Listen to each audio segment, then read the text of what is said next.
এজন্য বলছিলাম এই মাদ্রাসা আপনাদের সম্পদ, এই আমার মাদ্রাসাটা আপনাদের সম্পদ, এটা আপনাদের সম্পদ, এটা আমার কোনো ব্যক্তিগত সম্পদ নয়।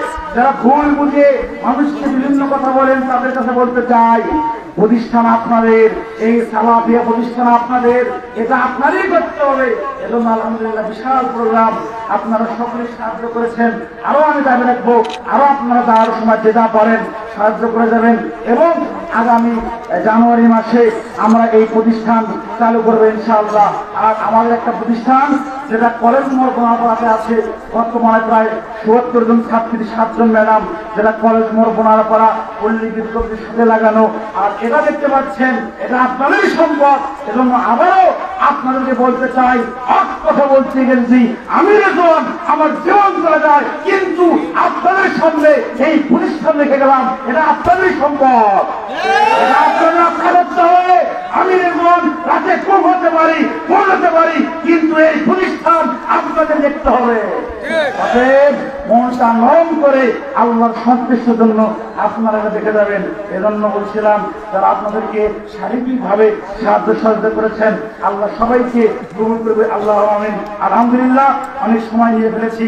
এই পর্যায়ে আপনাদের সামনে পবিত্র কোরআন এবং সহিহ হাদিসের আলোকে দলিল ভিত্তিক আলোচনা পেশ করবেন ব্রাদার রাহুল হুসাইন রুহুল আমিন। ব্রাদার রাহুল হুসাইন রুহুল আমিন তুলনামূলক ধর্মতত্ত্ব, মুর্শিদাবাদ, ভারত। আলহামদুলিল্লাহ, প্রিয় ভাই যখন বাংলাদেশে 2017 সালে আসে, তখন আমরা রাজশাহী থেকে আমাদের ইউনাইট টিভির পক্ষ থেকে ভাইকে আমরা সম্মাননা করেছিলাম। আলহামদুলিল্লাহ, দীর্ঘদিনের ক্ষেত্রে তারা এখানে এসেছে। তাহলে একটা ডেট নিয়ে আসলে কত কষ্ট হয়, কত সময় ব্যয় করতে হয়, আপনারা ভাবতে পারবেন না। এজন্য সময় নষ্ট না করে যারা আছেন বসে যাবেন এবং যাওয়ার সময় যতটুকু সম্ভব সাহায্য করবেন। এই পর্যায়ে আপনাদের সামনে পবিত্র কোরআন এবং সহিহ হাদিস থেকে দলিল ভিত্তিক আলোচনা নিয়ে আসছেন ব্রাদার রাহুল হোসেন রুহুল আমিন। ব্রাদার রাহুল হোসেন রুহুল আমিন ভাইকে কোরআন এবং সহিহ হাদিসের আলোকে দলিল ভিত্তিক আলোচনা পেশ করার জন্য অনুরোধ করতে ইনশাআল্লাহ। ভাই একটু বসে যান, বসে যান।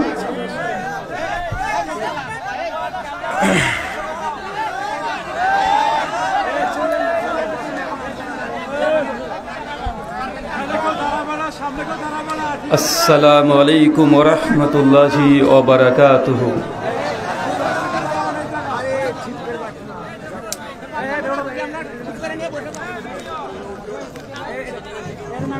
ইন্নাল হামদালিল্লাহি নাহমাদুহু ওয়া নাস্তাঈনুহু ওয়া নাস্তাগফির ونعوذ بالله من شرور أنفسنا ومن سيئات أعمالنا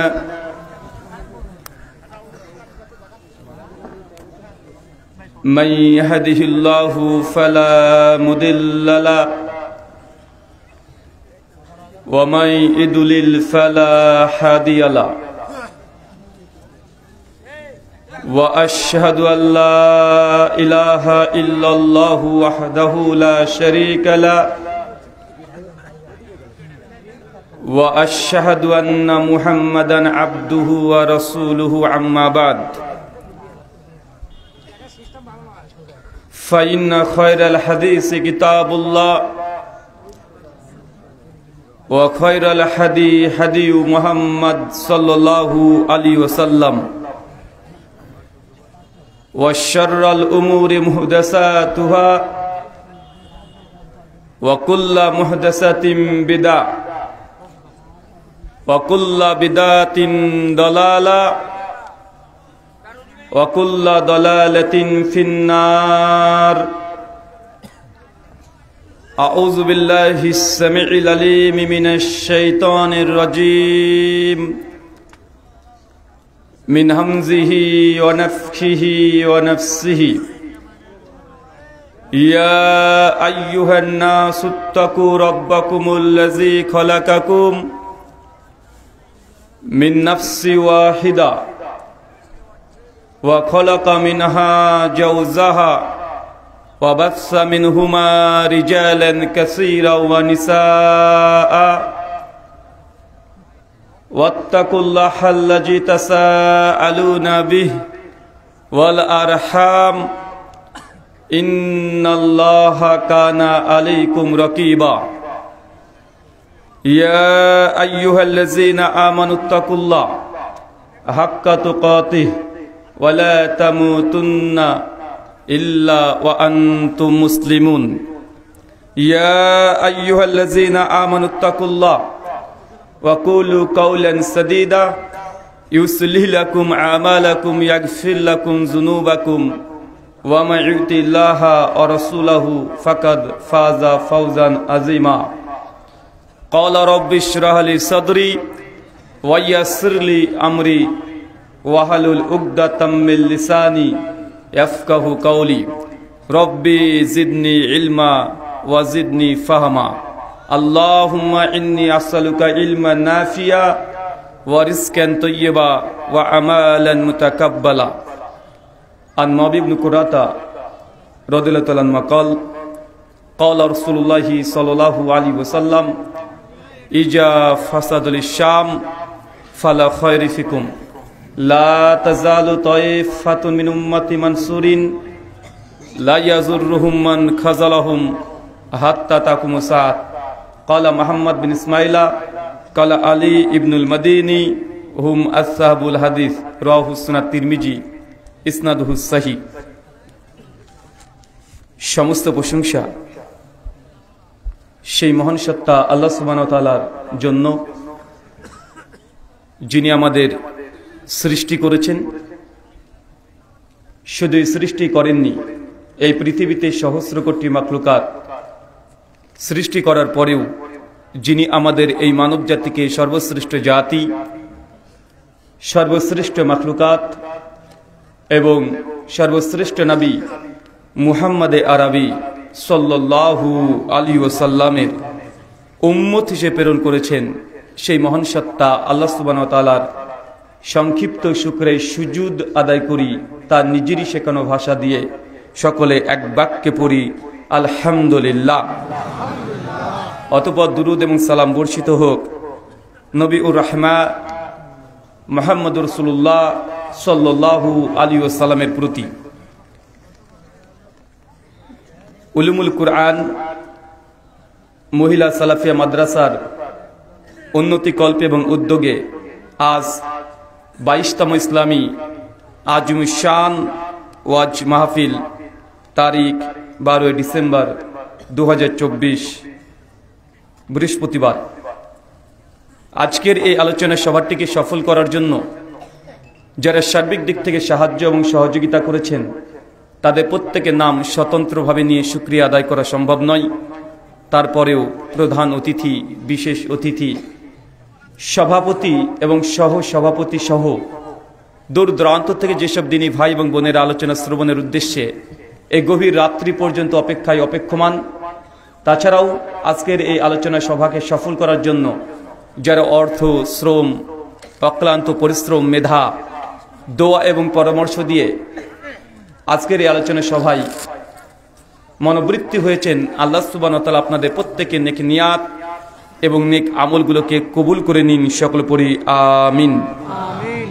মহান সত্তা আল্লাহ সুবহানাহু ওয়া তাআলার কাছে দোয়া, এই প্রার্থনা, আল্লাহ সুবহানাহু ওয়া তাআলা আমরা মানুষ, আমরা কম বেশি ছোট বড় ভুল ত্রুটি বিচ্যুতি গুনাহ পাপ অন্যায় করে থাকি। আজকের এই আলোচনা সভার উসিলায় আমাদের পেছনের ছোট ছোট গুনাহগুলোকে তুমি ক্ষমা করে দাও। সকলে পড়ি আমিন। সম্মানিত সুধী, বাদ মাগরিব থেকেই বিভিন্ন আলোচক তারা পবিত্র কোরআনুল কারীম এবং হাদিসে মুবারাকাত থেকে অনেক গুরুত্বপূর্ণ আলোচনা আপনাদের সামনে পেশ করেছেন। আজকের এই আলোচনা সভার অন্তিম লগ্নে আপনাদের সামনে উপস্থিত হয়েছি একটি নির্দিষ্ট বিষয়ের উপরে আলোকপাত করার জন্য। আজকে যে বিষয়ে আলোচনা হবে, আলোচ্য বিষয়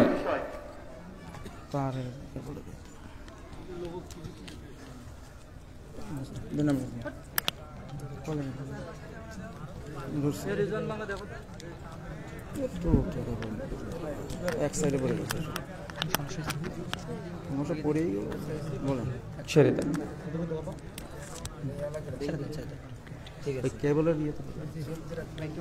আজকে যে বিষয়ে গুরুত্বপূর্ণ আলোচনা হবে, আলোচ্য বিষয় মুসলিম বিশ্ব এবং আমাদের করণীয়। কি বললাম বলেন তো? মুসলিম বিশ্ব এবং আমাদের করণীয়, বিশেষ করে আমরা আহলুল হাদিস সমাজ, আমি যতটা বুঝি অন্য অন্য মুসলিম সম্প্রদায়ের চাইতে আহলে হাদিস একটা সাধারণ জনতাও অন্যদের চাইতে একটা হলেও বেশি হাদিস জানে। মুসলিমদের মধ্যে যতগুলো দল আছে নাম ধরার প্রয়োজনে সবগুলোকে যদি একত্রিত করেন, আহলে হাদিসের ছোট্ট একটা সন্তান, ছোট্ট একটা ছেলে, তাদের চাইতে অবশ্যই একটা হলো হাদিস বেশি জানে। এর মূল কারণ জুমার খুতবা। জুমার খুতবাই অন্যদের চাইতে আমাদের নিজের মাতৃভাষায় আরবি থেকে বাংলাতে করা হয়, এই জন্য আমরা বেশি জানি। তবে জানাটাই শেষ কথা নয়। রাজা রামমোহন রায় একজন হিন্দু পণ্ডিত, আরবি, ফার্সি, উর্দু, বাংলা, সংস্কৃত 5টা ভাষার মহাপণ্ডিত ছিলেন। কোরআন মাজিদকে 22 পারা হিফজ করেছিলেন তথা মুখস্থ করেছিলেন, কিন্তু ঈমান নিয়ে আসেননি। গিরিশচন্দ্র সেন তিনি কোরআনুল করিমকে সম্পূর্ণ বাংলা অনুবাদ এবং ছোট ছোট টিকা দিয়েছিলেন, একজন হিন্দু পণ্ডিত, তারপর তিনি ঈমান নিয়ে আসেননি। পৃথিবীতে অনেক আছে। জর্জ সেল প্রথম ইংরেজি ভাষাতে কোরআনকে ট্রান্সলেশন করেছিলেন ইংরেজি ভাষাতে, তিনিও ঈমান আনে নাই। তো মানুষ জানে না এমনটা নয়, অনেকেই জানে, কিন্তু জানাটাই শেষ নয়। আহলে হাদিস সমাজ যখন আমরা আলোচনার কোনো বিষয় নির্ধারণ করতে চাই যে কি নিয়ে আজকে আলোচনা করব, উম্মাদকে কি শিক্ষা দেব, লক্ষ লক্ষ টাকা খরচ করে এত বড় আয়োজন, আপনাকে কি শেখাবো, সেই সময় নিজে দ্বিধাগ্রস্ত হয়ে যায় যে যতগুলো শ্রোতা আছেন আপনারা কোনটা জানেন না। আমার মনে হয় যে আপনারা জানেন না এমন কোন ইসলামের বিধিবিধান বাদ হয়ে গেছে যা বলি নাই, এখন মধ্যে এমনটা নেই। সব কিছু জানেন, আপনি কোনটা জানেন না?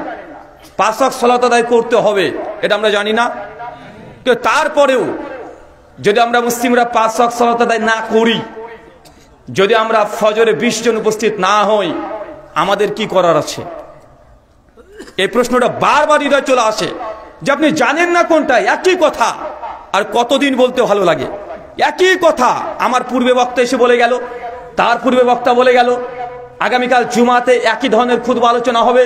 এই তাওহীদ, শিরক, সুন্নাত, বিদআত, এটা করণীয়, এটা বর্জনীয়, ঘুরে ফিরে একই জিনিস। আর কতদিন, কতবার, কত ভাষায় আপনাদেরকে বললে আপনারা গ্রহণ করবেন? কত রকমের কোয়ালিটিতে আপনার সামনে আলোচনা করা হয়েছে। কখনো কাটা কাটা কণ্ঠে বলা হয়েছে, মান তারাকা সালাতা মুতাম্মাদান ফাকাদ কাফারা, যে ব্যক্তি নামাজকে ত্যাগ করে দেয় ওই ব্যক্তি কাফের। কত কোয়ালিটিতে বক্তারা বলে বেড়াচ্ছে, বলছে না?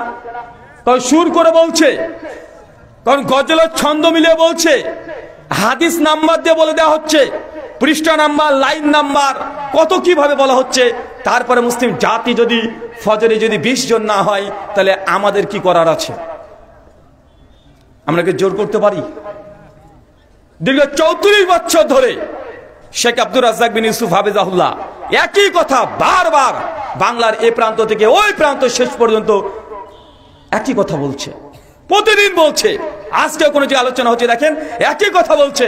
নেসাউন কাসিয়াতুন আরিয়াতুন, যে নারী পোশাক পরেছে তারপরেও উলঙ্গ, এ নারী জান্নাতে যাবে না। তারপরেও আপনার মেয়ে, আপনার মা যদি উলঙ্গ অবস্থায় রাস্তায় চলে, আমাদের কি করার আছে? আর একই কথা কতদিন? এই হাদিস আপনি শুনেন নাই? কেউ যদি জেনে বুঝে 1 টাকা সুদ খায়, মায়ের সঙ্গে জেনা করলে যে পাপ হয়, সেই পাপ আপনি কন্টিনিউয়াসলি করছেন, তারপরেও সুদের সঙ্গে যে যুক্ত থাকেন, আমাদের কি করার আছে? আপনি বারবার শুনেছেন যে অহংকারী জান্নাতে যাবে না, গীবতকারী জাহান্নামে যাবে না, দাম্ভিক ব্যক্তিরা জান্নাতে যাবে না, এরা জাহান্নামে যাবে। এত জানার পরেও আপনার যদি মনের পরিবর্তন না ঘটে, একই কথা বারবার, আর কতদিন বলতে ভালো লাগে? লা ইয়াদখুলুল জান্নাল কাতে, ওই ব্যক্তি জান্নাতে যাবে না যে সম্পর্কে ছিন্ন করেছে, নিজের রক্তের সম্পর্ক ছিন্ন করে জান্নাতে যাবে না। 20 টাকা 200 টাকার জন্য ভাইয়ের সঙ্গে বোনের সম্পর্ক ছিন্ন, বোন জমির ভাগ চাইছে, ভাই বলছে খবরদার, যদি বাপের জমির ভাগ চাইতে আসিস জিন্দেগি তোমার বাড়িতে পা দিবি না। আছে না নাই কথা বলেন? সম্পর্ক ছিন্ন। বোন বাড়িতে আসবে, আপনার স্ত্রী মনটা কালো হয়ে যায়, কেন বারবার আসতে হবে? আছে না নাই কথা বলেন? বারবার শুনেছেন ঘুষ দেওয়া যাবে না, তারপরেও দিচ্ছেন। যে নারী পরচুলা ব্যবহার করে জান্নাতে যাবে না। নারীরা যদি রাস্তাঘাটে যদি সুগন্ধি ব্যবহার করে রাস্তায় চলে জান্নাতে যাবে না। আল্লাহ নবী কতবার বলেছে, আপনাদেরকে বারবার বলা হয়েছে, তারপর যদি পরিবর্তন না হন আমাদের কি করার আছে? আল্লাহ কোরআনুল কারীমে বলছেন, ফাযাক্কির ইন্নামা আনতা মুযাক্কির লাস্তা আলাইহিম বিমুসাইতির। হে নবী, আপনার তো কাজ শুধু মানুষকে সত্য কথা প্রচার করে দেওয়া, জোর করার জন্য, জবরদস্তির জন্য আপনাকে আমি প্রেরণ করি নাই। সূরা গাশিয়া সূরা নম্বর ৮৮ আয়াত নম্বর ২০ এবং ২১। তাই নতুন কিছু বলতে হবে এমনটা আমার মনে হয় না যে আপনি জানেন না। সুন্নাত, বিদআত, তাওহীদ, শিরক সব জানেন, কিন্তু আমরা মানতে চাই না। এর জন্য আজকে যে বিষয়ে আলোকপাত করব, একই জিনিস বারবার বলতেও ভালো লাগে না। আজকে যে বিষয়টা বেঁধে নিয়েছি, সমকালীন বিশ্ব মুসলিম জাতির করণীয়। আপনার পরিস্থিতি কি আজকে আপনি নিজে একবার আয়নাতে দেখে নেন। গোটা বিশ্ব জগতে আজ মুসলিম জাতি কত কোটি আছে জানেন? কত কোটি বলেন তো? টাইমস অফ ইন্ডিয়া 2015 সালের 13 অক্টোবর পৃষ্ঠা নম্বর 19, আন্তর্জাতিক লেভেলের ইংরেজি ভাষায় পত্রিকা। তারা বলছে যে গোটা বিশ্ব জগতে এখন মুসলিম জাতির সংখ্যা প্রায় 180 কোটি। কত কোটি? 180 কোটি। গোটা বিশ্ব জগতে মানুষের সংখ্যা আছে প্রায় 800 কোটি। হিন্দু সনাতন ধর্মের অনুসারে আছে প্রায় 130 কোটি। খ্রিস্টানরা আছে 220 কোটি। গোটা বিশ্ব জগতে প্রায় 4,500 ধর্ম আছে। আর 4,500 ধর্মের মধ্যে মুসলিমরা আমরা দ্বিতীয় পর্যায়ে বৃহত্তর ধর্ম, 180 কোটি আমরা মুসলিমরা। তারপরেও গোটা বিশ্ব জগতে মুসলিম জাতি নির্যাতিত, নিষ্পেষিত, লাঞ্ছিত, বঞ্চিত, পদদলিত। সব জায়গায়, একদম পৃথিবীর শেষ প্রান্ত থেকে শুরু করে বাংলাদেশ পর্যন্ত সব জায়গায় মুসলিম জাতি আজকে নির্যাতিত। কেন? 180 কোটি মুসলিম, একজন দুইজন তো নয়।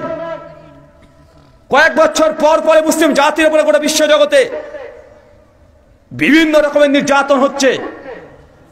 2018 সালে কথা মনে নাই? বার্মায় রোহিঙ্গা মুসলিমদের উপরে নির্যাতন, অত্যাচার, রক্ত নিয়ে খেলা করেছে, মনে নেই আপনাদের? আপনাদের সে বাংলাদেশি যারা আপনারা রোহিঙ্গা মুসলিমদেরকে আপনারা বাংলাদেশে স্থান দিয়েছিলেন, আপনারা এত তাড়াতাড়ি যদি ভুলে যান কিভাবে হবে? আজকে কত সুন্দর এখানে আমরা আলোচনা শুনছি, কত সুন্দর পরিবেশ, কোনো ভয় নেই, চিন্তা নেই, হতাশা নেই। বাড়ি থেকে সবাই একসঙ্গে খাওয়া দাওয়া করে স্ত্রী পুত্র সন্তান নিয়ে আলোচনা শ্রবণ করতে এসেছেন, কোনো চিন্তা নেই। কিন্তু আজকের দিনেও ফিলিস্তিনে মুসলিমদের উপরে দীর্ঘ 1 বছর 2 মাস ধরে নির্যাতন, রক্ত নিয়ে তারা হোলি খেলা খেলছে না? ভুলে গেলেন এত তাড়াতাড়ি? যখন প্রথম অ্যাটাক হয়েছিল, যখন প্রথম অ্যাটাক হয়েছে, কত বক্তা, কত আলোচক সোশ্যাল মিডিয়াতে জিহাদ করলো, কিবোর্ড নিয়ে জিহাদ করলো। আহলে হাদিসরা জিহাদের কথা বলে না, তার জন্য কত সমালোচনা। দীর্ঘ 1.5 বছর হয়ে যাচ্ছে, তারা কি করেছে ফিলিস্তিনিদের জন্য? আমি যে দেশ থেকে এসেছি, আমার দেশ মানুষের সংখ্যা 140 কোটি। কত কোটি? 140 কোটি। আপনারা বাংলাদেশি কত কোটি মানুষ আছেন? 20 কোটি হবে? 18 কোটি। আর 18 কোটি মানুষ হলেও বাংলাদেশের গণনা অনুযায়ী প্রায় 1,70,00,000 মানুষ প্রবাস জীবনে আছে, প্রবাসে। বাংলাদেশের সিটিজেন কিন্তু প্রবাসে খাটছে প্রায় 1,70,00,000 মানুষ, মানে 2 কোটি আবার বাদ। আজ থেকে 70 বছরের পূর্বে চলে যান ইতিহাস। বাংলাদেশ ছিল না, পাকিস্তান ছিল না, আফগানিস্তান ছিল না, নেপাল, ভুটান, কাশ্মীর কিছুই ছিল না। একটাই দেশ ছিল, নাম ভারত। ছিল না ভাইজান? মাত্র 150 বছর আগেকার ইতিহাস খুঁজে দেখেন, ভারতে 1 দিন নয়, 2 দিন নয়, 800 বছর আমরা মুসলমানরা শাসন করেছি। আপনি আজকে বলছেন যে আহলে হাদিসরা 3 ক্যাম্পের কথা বলে না, রাষ্ট্র ইসলাম থাকবে কথা বলে না, তার জন্য আলোচনা করে না, কিছুই করে না। আমার প্রশ্ন উল্টো দিক থেকে, দীর্ঘ 800 বছর ভারতবর্ষে মুসলমানরা তারাই রাজত্ব করেছে, দিন প্রতিষ্ঠা ছিল। কি করেছে মুসলিম? আমরা ছিলাম না 800 বছর? কথা বলেন, 800 বছর ছিলাম কি ছিলাম না? আরে 1-2 বছর নয়, 100-200 বছর নয়, 800 বছর মুসলমানরা ভারতবর্ষে রাজত্ব করেছে। আমাদের বাপদাদা পূর্বপুরুষ তারাই ভারতের রাজা ছিল, তারাই বাদশা ছিল, তারাই ক্ষমতায় ছিল।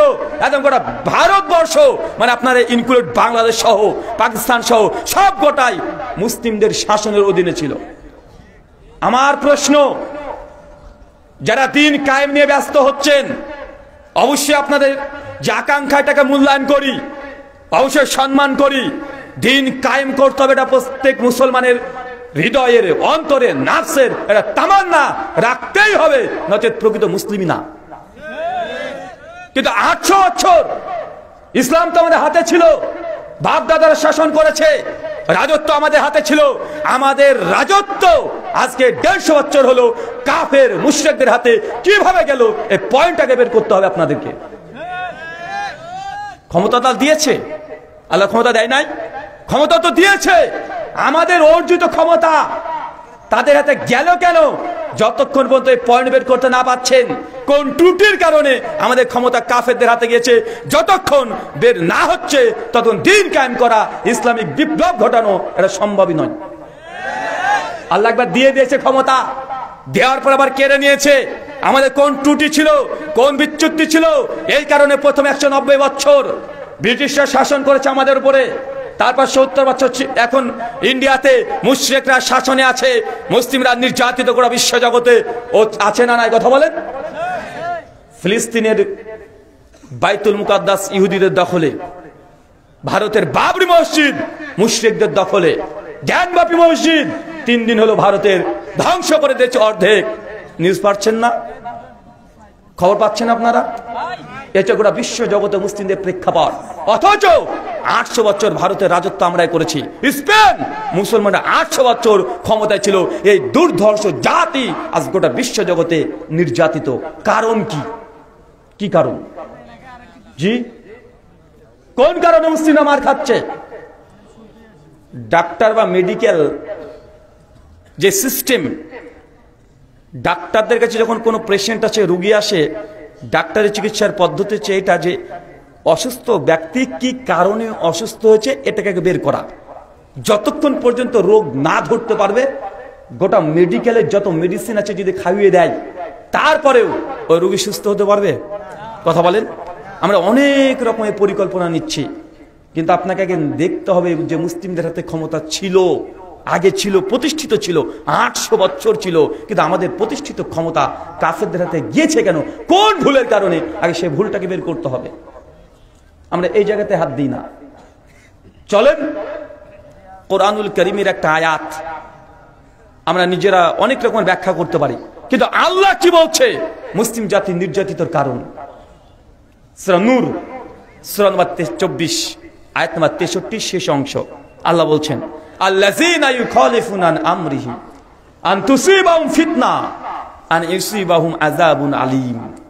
বাংলা ভাবার্থ, আল্লাহ বলছেন আল্লাযীনা ইউখালিফুনা আন আমরিহি, যারা আমার নবীর বিরুদ্ধে আচরণ করেছে। হে নবী, যারাই দুনিয়াতে আপনার বিরুদ্ধে আচরণ করবে, আল্লাযীনা ইউখালিফুনা আন আমরিহি, হে নবী, যারাই আপনার দুনিয়াতে বিরুদ্ধে আচরণ করবে, আন তুসিবাহুম ফিতনা, আমি সেই জাতিকে ফিতনা দিয়ে জর্জরিত করে দেব। এই কথা মনে আপনার হৃদয়ে লাগেনি? আপনি এখন বুঝতে পারেননি এই আয়াতের কত বড় ওয়েট? আল্লাহর ওয়াদা। আল্লাহ বলছেন, হে নবী, যারা আপনার বিরুদ্ধে আচরণ করবে, আপনি যে আদেশ করেছেন তার উল্টো দিকে চলবে, আমি সেই জাতিকে ফিতনা দিয়ে একদম জর্জরিত করে দেব। কে বলছে বলেন তো? এটা আল্লাহ বলছেন। মুসলিম জাতি আজকে ফিতনার মধ্যে আছে, মূল কারণ আল্লাহ নবীর আদর্শকে লঙ্ঘন করে অন্য বেজাতি বিভিন্ন মানুষের মতবাদকে গ্রহণ করা, এটা মুসলিম জাতির ধ্বংসের কারণ।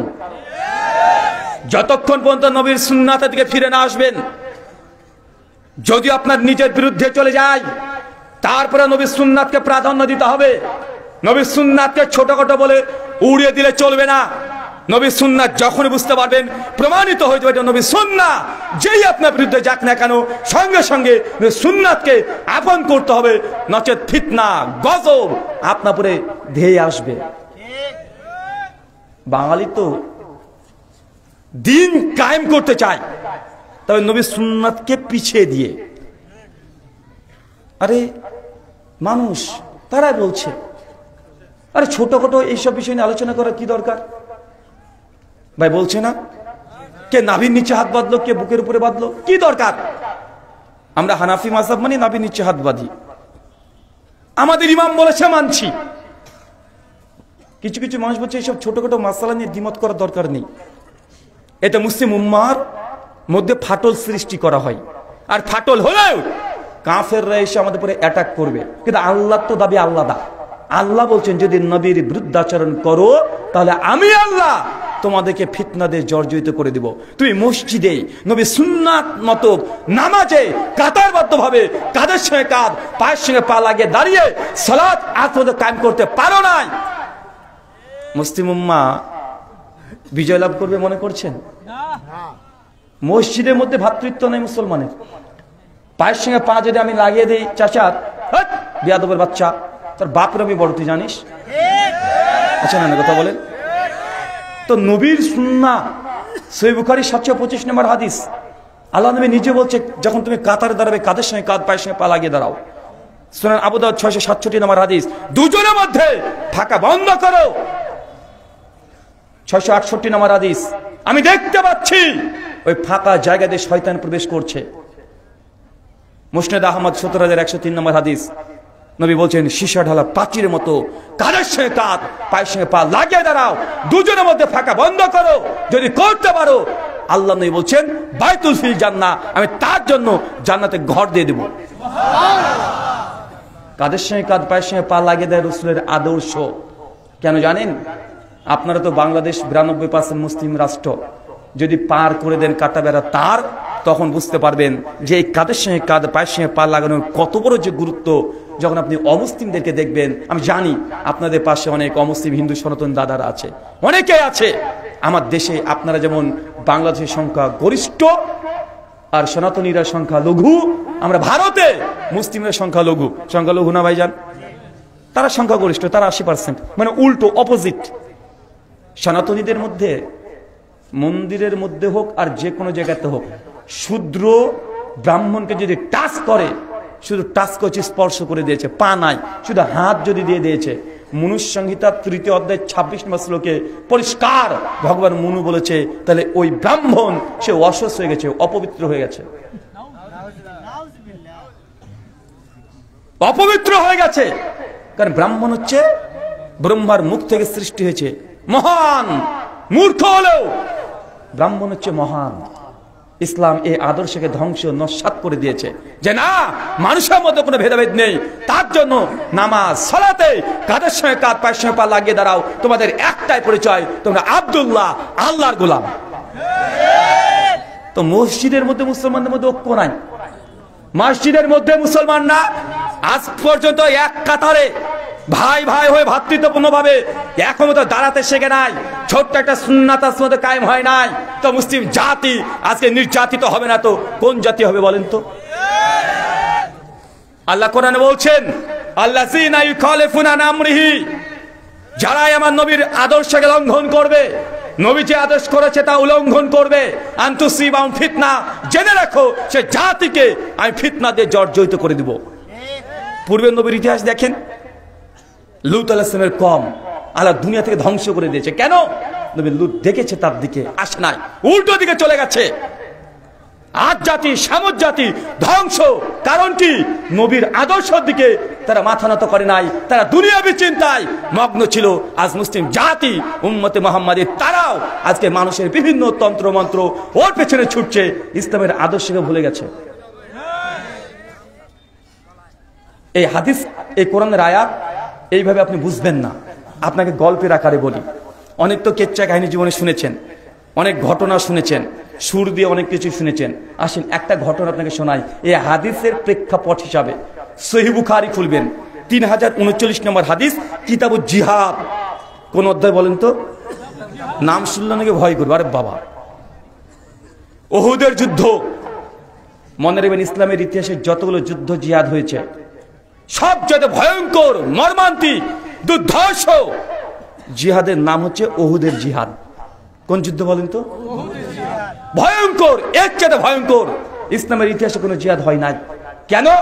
এই যুদ্ধে মুসলমানরা হেরে গেছে, মুসলমানদের পরাজয়। এই যুদ্ধে আল্লাহ দাঁতমল শহীদ হয়ে গেছে। এই যুদ্ধে আমিরে হামজা তিনি শহীদ হয়েছেন। ইসলামের ৭০ জন সাহাবী এই যুদ্ধে শহীদ হয়ে গেছে। চলেন ১৪০০ বছর আগে আপনাকে নিয়ে যাই। চিন্তা করেন, ১৪০০ বছর আগে আল্লাহ নবী হঠাৎ একদিন রাত্রিবেলাতে স্বপ্ন দেখছেন। উহুদের কয়েকদিন আগে স্বপ্নের মধ্যে দেখছেন যে নবীর সাহাবীরা উহুদের প্রান্তে রক্তাক্ত অবস্থায় পড়ে আছে। আল্লাহ নবী সঙ্গে সঙ্গে ঘুম থেকে উঠে পড়েছে।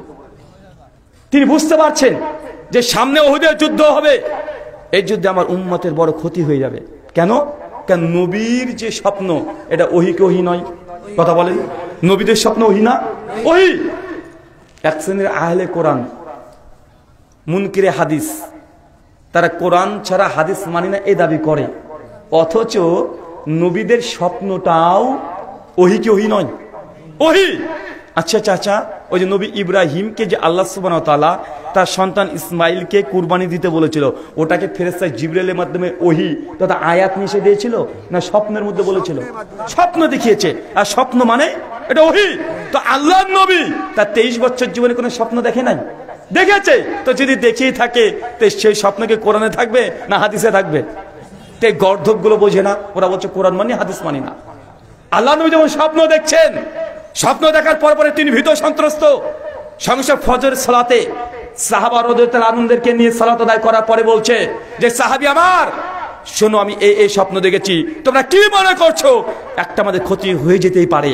সাহাবা রাদিয়াল্লাহু আনহুর সঙ্গে সঙ্গে বলছে, ইয়া রাসূলুল্লাহ, আল্লাহ যখন জিহাদকে ফরজ করে দিয়েছে, কোনো ভয় নেই, আমরা উহুদের যুদ্ধে লড়াই করবই, আপনি প্রস্তুতি নেন।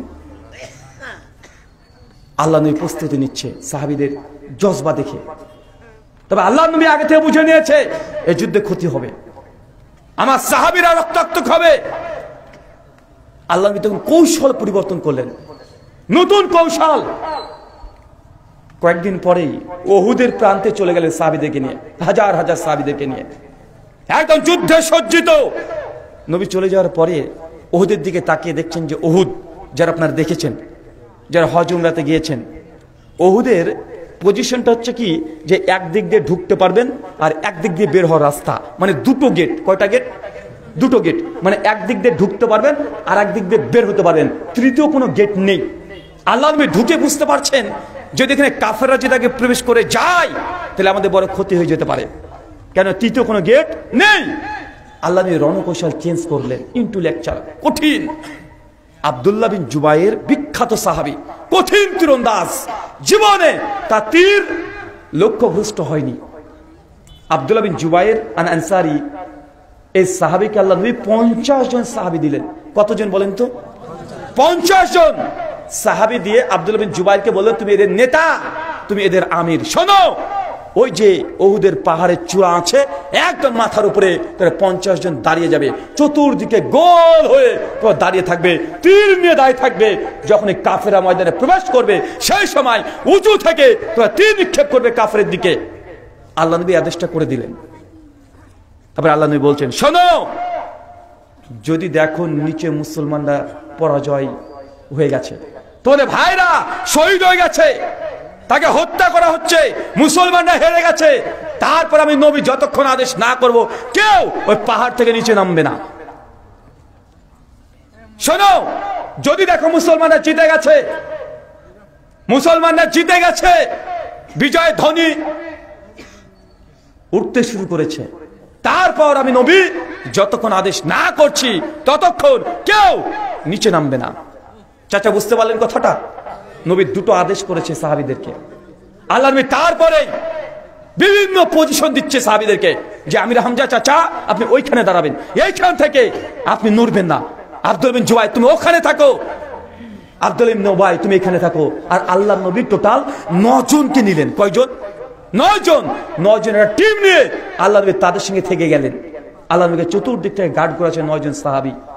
চতুর্দিকে আল্লাহ নবী একদম সাহাবীদের গোটা উহুদের প্রান্তকে একদম ঘিরে ফেলেছে। কিছুক্ষণ পরেই খালিদ বিন ওয়ালিদ, নাম শুনেছেন? বিখ্যাত সাহাবী। কিন্তু এই সময় উহুদের যুদ্ধের সময়তেও খালিদ বিন ওয়ালিদ তিনি ইসলাম গ্রহণ করেনি। কথা বুঝতে পারলেন না ভাইজান? এখন ইসলাম গ্রহণ করেনি, তিনি কাফের ছিলেন। খালিদ বিন ওয়ালিদ কি আছে জানেন? আল্লাহ তার গুণ দিয়েছেন সাইফুল্লাহ, আল্লাহর তরবারি। এর বৈশিষ্ট্য কি? খালিদ বিন ওয়ালিদ যখন কাফের ছিল সেই সময় যতগুলো যুদ্ধ করেছে সব যুদ্ধে খালিদ বিন ওয়ালিদ বিজয় লাভ করেছে। কখনো জীবনে খালিদ বিন ওয়ালিদ হারেনি। যখন মুসলিম হয়ে গেছে, মুসলিমদের পক্ষ থেকে লড়াই করেছে কাফেরদের সঙ্গে, তারপরও যে যুদ্ধে খালিদ বিন ওয়ালিদ গিয়েছে সেই যুদ্ধে মুসলমানরা বিজয়। এখন কাদের দলে আছে বলেন তো? কাফেরদের দলনেতা খালিদ বিন ওয়ালিদ হাজার হাজার উট আর ঘোড়া নিয়ে তরবারি নিয়ে ছুটে চলে আসছে, ওদের প্রান্তে চলে এসেছে। সঙ্গে সঙ্গে তাদের তরফ থেকে কালেমার তাদের পতাকা তারা উত্তোলন করে দিয়েছে। আর কালেমার তাদের পতাকা উত্তোলন করা মানে যুদ্ধ শুরু। একদম মাঠে ঢুকে গেছে, তুমুল লড়াই, ঘন্টার পর ঘন্টা লড়াই। এত লড়াই কথা আপনাকে বলা যাবে না, প্রচুর পরিমাণে লড়াই। আর উপর থেকে সাহাবীরা 50 জন সাহাবী তীর নিক্ষেপ করছে। কয়েক ঘন্টায় যতগুলো কাফের ঢুকেছিল ওদের প্রান্তে সবগুলোই কয়েক ঘন্টায় তারা মাঠকে ত্যাগ করে দৌড়ে পালাতে শুরু করেছে। তীরের গতিতে তারা পালাচ্ছে। কাফেররা সব শেষ। কয়েকশো কাফেরকে ওই যুদ্ধের মধ্যে প্রথমেই শেষ করে দিয়েছে। কাফেররা দল বল নিয়ে ঘোড়া উট নিয়ে ছুটছে, পালাচ্ছে মাঠ ত্যাগ করে দিয়ে, হেরে গেছে।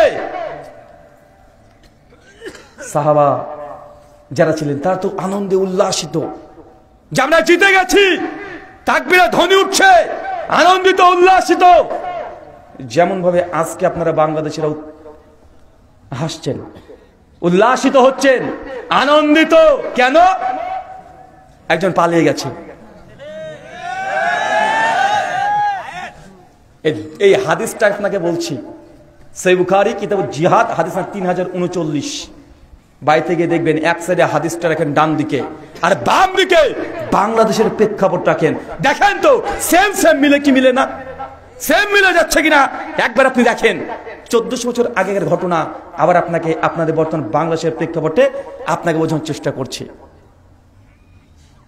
কাফেররা পালাচ্ছে, মুসলমানরা উল্লাসিত, কালেমার পতাকা তুলে দিয়েছে, আনন্দে আত্মহারা হয়ে গেছে।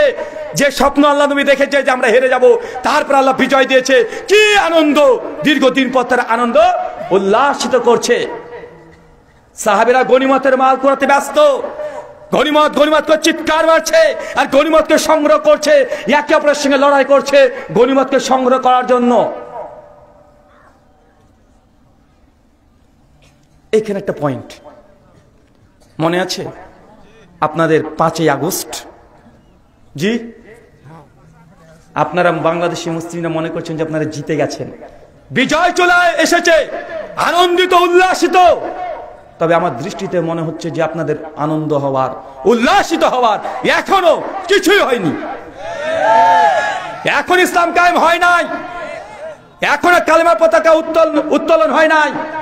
মাত্র 50% কাজ হয়েছে। আর এক ঝাটকা দিলেই 100% কাজ হবে ইনশাআল্লাহ। আর এই কাজ যুবক তরুণদেরকে করতে হবে ইনশাআল্লাহ। এখন আনন্দিত কিসের? এখন উল্লাসিত কি হয়েছে? এখন ইসলাম কায়েম হয়েছে। পার্লামেন্টে কয়জন মুসলমান আছে? কয়জন ধার্মিক মুসলমান আছে? কয়জন ইসলামকে চায়? কিছুই হয় নাই। এখন আপনারা আনন্দে উল্লাসিত, আপনার গনিমত করাতে ব্যস্ত হয়ে গেছেন। চোখ কান খোলা রাখতে হবে। হাদিসের পৃষ্ঠায় ইতিহাসগুলো লেখা আছে শুধু পড়ে নেকি কামানোর জন্য নয়, শুধু দাস দিয়ে আলেম হওয়ার জন্য নয়। এখান থেকে শিক্ষা নিতে হবে। কারণ আল্লাহ নবী লাকাদ কানা লাকুম ফি রাসূলিল্লাহি উসওয়াতুন হাসানা, রাসূলের জীবনে যত সমস্ত কিছু আদর্শ আছে, মানে আমাদের জন্য উত্তর আছে। সব উত্তর আপনি যে ফিতনায় পড়েন নবীর জীবনের মধ্যে আপনি উত্তর পেয়ে যাবেন। আপনি এখন আনন্দিত? আমার খুব মনে পড়ে যে সময়তে আপনাদের বাংলাদেশের এরকম প্রেক্ষাপট, আগস্টের 5 তারিখ, সেই সময়তে আমি মালয়েশিয়াতে ছিলাম। 2 তারিখে ডক্টর নায়েকের সঙ্গে, ডক্টর জাকির নায়েকের সঙ্গে একটা মিটিংয়ে অ্যাটেন্ড করেছিলাম। আর 3 তারিখে বাংলাদেশের বিখ্যাত আলোচক শেখ মিজানুর রহমান আজহারি হাফিজাহুল্লাহ, তার সঙ্গে মালয়েশিয়াতে সাক্ষাৎ হয়েছিল। তো সেই সময় আমি দেখছি যে গোটা বিশ্বের মিডিয়া একদিন শকুনের মতো বাংলাদেশের দিকে নজর। কি হয়, কি হবে, কিছু একটা হবে, কিন্তু কি হবে কেউ বুঝতে পারে না। ছিল না ভাইজান যে কিছু একটা হবে, কিন্তু কি যে হবে কেউ অনুধাবনই করতে পারে না। আমি সেই সময় ভাবছি যে কি ব্যাপার, যে বাংলাদেশে আসলে আমি তো বাংলাদেশকে মোটেও কম চিনি তা তো না। এখানে যতজন মানুষ আজকে স্টেজ সহ আছেন, যতজন আছেন, আমার বিশ্বাস যে আপনাদের চাইতে আমি একটু হলেও বাংলাদেশকে বেশি চিনি। কারণ আপনারা বাংলাদেশের মানুষ, এটা হচ্ছে কোন জেলার মধ্যে পড়ছে?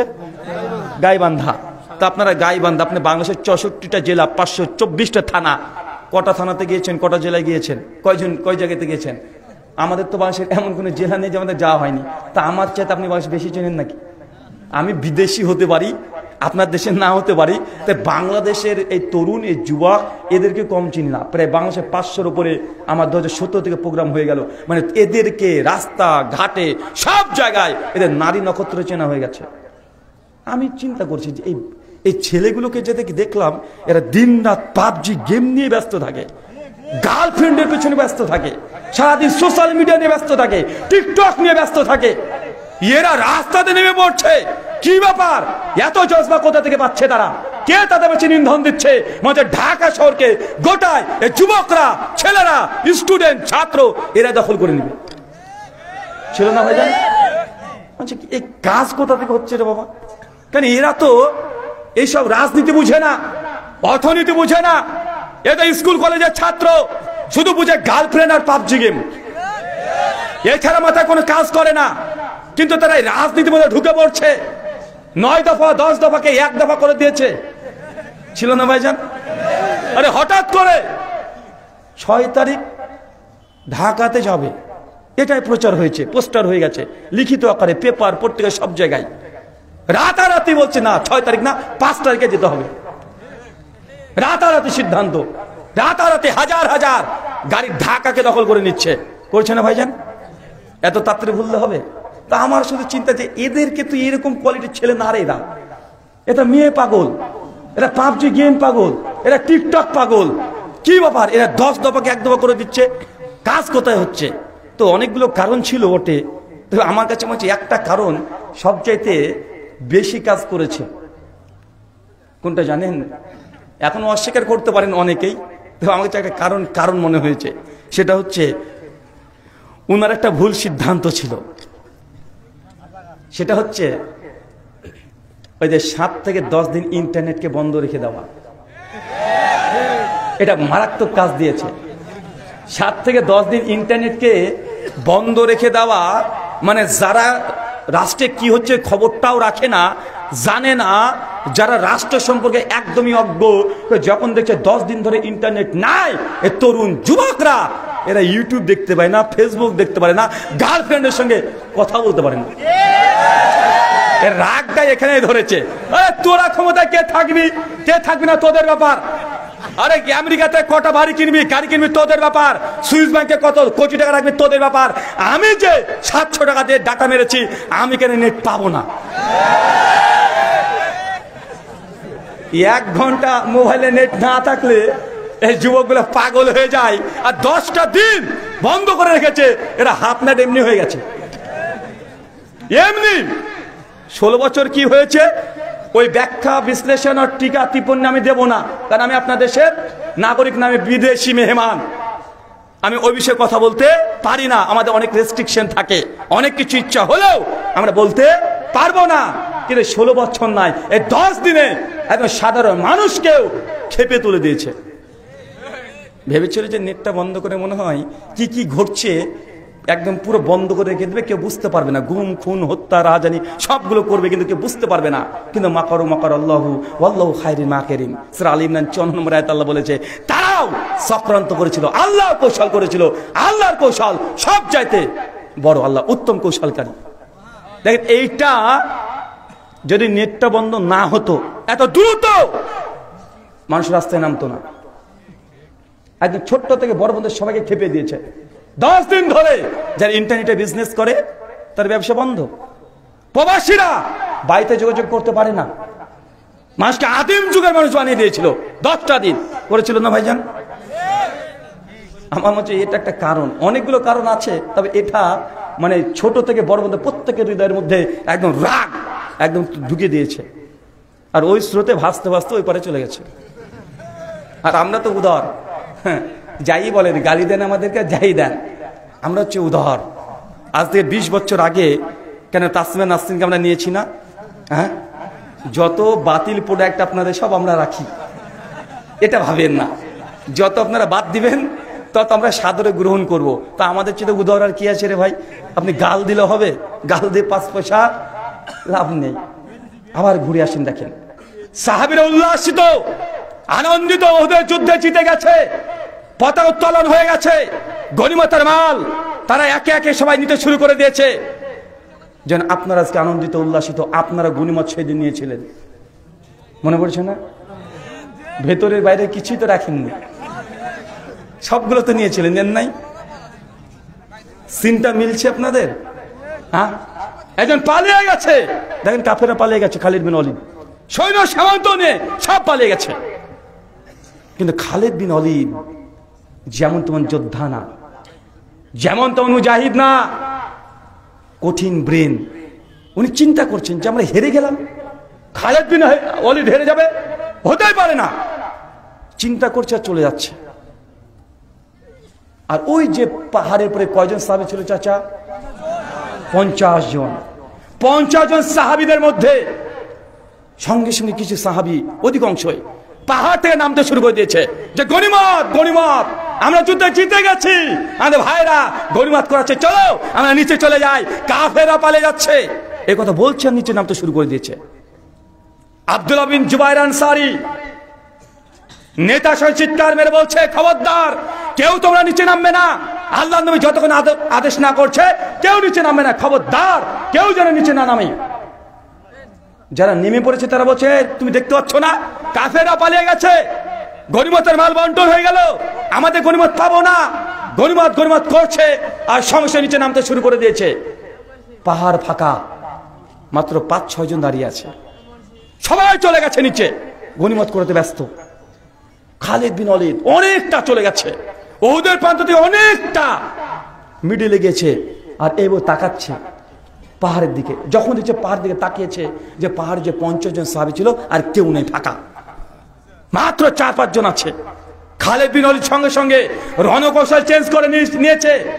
বাকি কাফেরদের বলছে, খবরদার, আর এক ধাপ কেউ যাবে না, এখানে থেমে যাও, আমরা আবারও মুসলিমদেরকে আক্রমণ করব।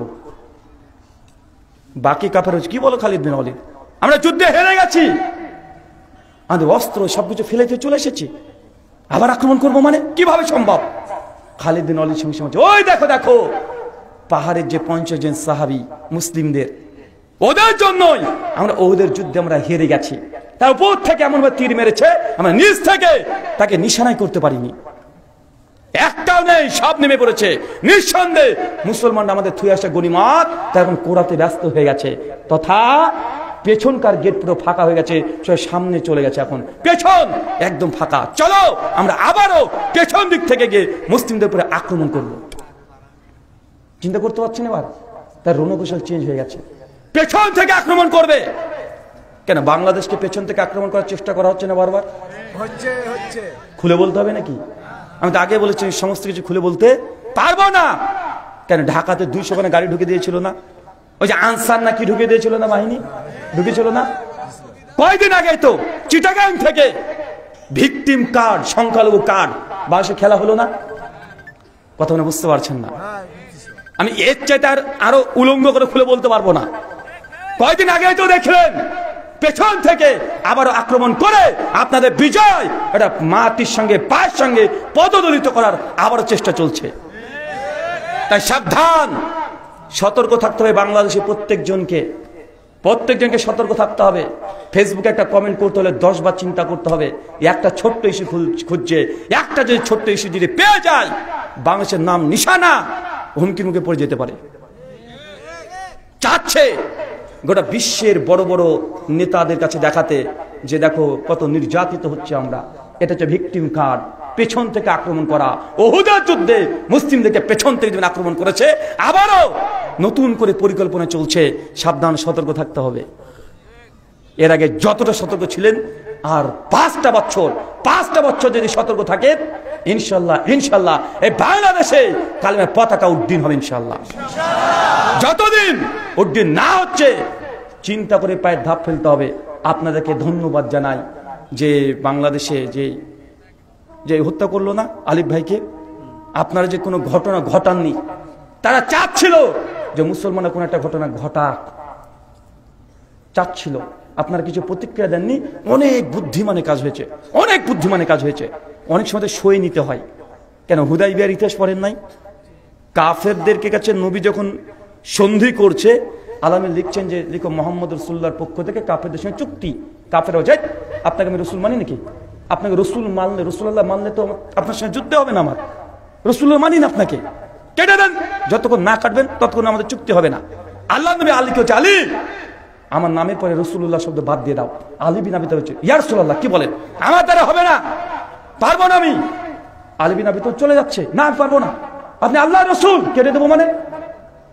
আর বাতিল শর্তে তার সঙ্গে আমাদের মানে আপোষ করতে হবে, পারবো না।